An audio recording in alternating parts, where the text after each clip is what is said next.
হরে কৃষ্ণা বন্ধুরা সবাইকে welcome back to my next blog. তো আমার নাম হচ্ছে নবিতা, আমার বাড়ি হচ্ছে সোনাপুর পাগলিগঞ্জ। তো এখন বর্তমান আছি বন্ধুরা আমরা কোষপুকুরে, তোমার দাদাভাই আর আমি আছি। এখন আমরা যাব দুলালি ইকো পার্ক। তো তোমরা কন্টিনিউ দেখতে থাকো ভিডিওটা।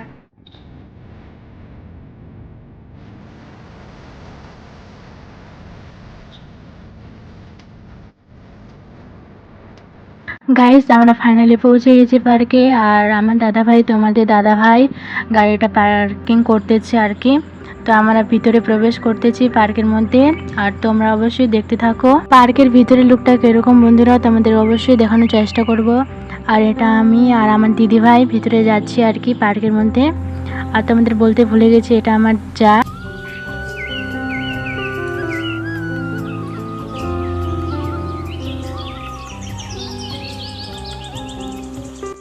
গাইস, তো আমরা ফাইনালি ভিতরে চলে এসেছি পুরোপুরি।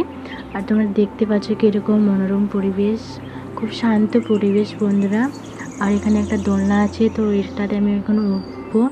উঠে দিদিভাইকে বললাম একটু সাহায্য করে দিতে, একটু দোলনাটাকে ঠেলে দিতে বললাম, তো ঠেলে দিল। তখন আমি একটু মজা নিচ্ছি বন্ধুরা।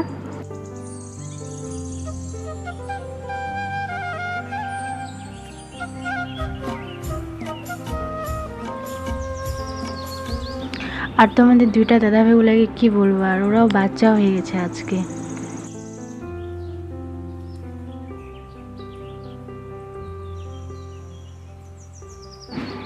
বন্ধুরা, এর আগেও আমি এসেছি মানে এই ইকো পার্কে আর কি। তো বিয়ে হয়ে আর কি প্রথমবার আসলাম দুলালি দাঁড়া ইকো পার্কে। তো দেখো বন্ধুরা, এখানে বসার জায়গা আছে, দোকানও আছে একটা, খুব সুন্দর লাগতেছে দোকানটাকেও। আর এখানে সামনে দেখতে পাচ্ছ লেখা আছে আই লাভ দুলালি পার্ক। কি আর বলবো, এতদিন পর মানে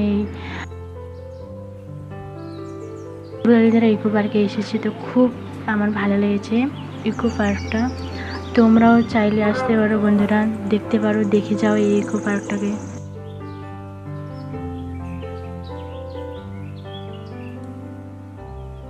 আমরা এখান থেকে এখন ওইদিকে যাব, মানে সাইডে আরেকটা আছে। তো এখানে যেটা মানে আর কি ওপরে বসার জায়গা আছে, সবচেয়ে উঁচু জায়গাটা, ওখানে আর কি যাচ্ছি আমরা। তো দেখতে পাচ্ছ শালকাঠ দিয়ে একদম বানাইছে এটা সিঁড়িটাকে, খুব দারুণ লাগতেছে সিঁড়িটাকে। দেখতে পাচ্ছ কীরকম করে বানাইছে, আর কি বলবো, খুব সুন্দর লাগছে। আর দাদাভাই দেখো না কীরকম করতেছে, দাদাভাইকেও দারুণ লাগতেছে। তো আমরা যাচ্ছি বন্ধুরা,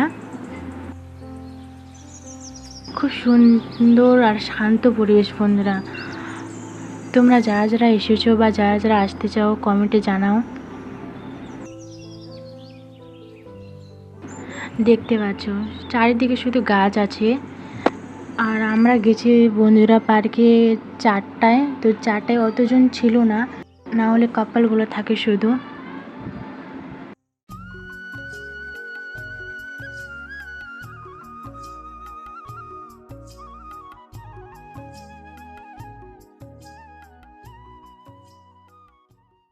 যেখানে আর কি বন্ধুরা আমরা বসবো সেখানে পৌঁছে গেছি, আমি বসে আছি, দিদিভাইও বসে আছে, আর তোমাদের দাদাভাইগুলো দাঁড়িয়ে আছে।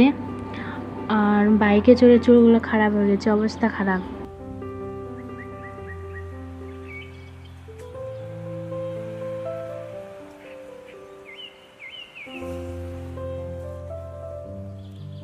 গাইস, তো তোমাদের কীরকম লাগলো জায়গাটা অবশ্যই কমেন্টে জানা। আর আমার ভীষণ ভালো লেগেছে জায়গাটা, খুব শান্ত পরিবেশ, তার জন্য ভীষণ ভালো লেগেছে। আর দিদিভাইকে বলতেছি ক্যামেরায় কিছু বলো, দিদিভাই লজ্জা পাচ্ছে, তার জন্য বলিনি কিছু আর কি।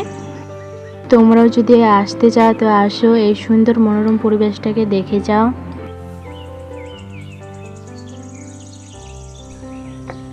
হরে কৃষ্ণা বন্ধুরা, তো এখান থেকে ভিডিওটা সমাপ্ত করলাম।